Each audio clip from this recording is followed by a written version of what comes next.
You want to know how can you make your posts shareable on a Facebook group. Today in this video, I'll show you exactly how can you do that. Just follow carefully with me and let's jump right into it.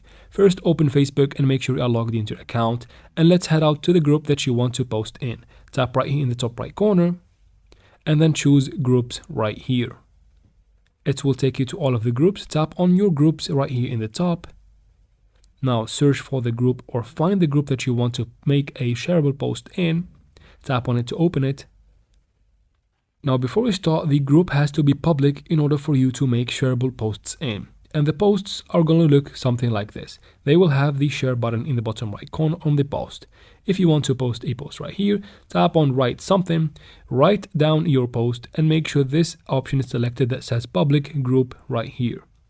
Once you tap on it, it will say the following and just tap on post in the top right corner, and that's how you make a shareable post on a Facebook group. I hope this video was helpful.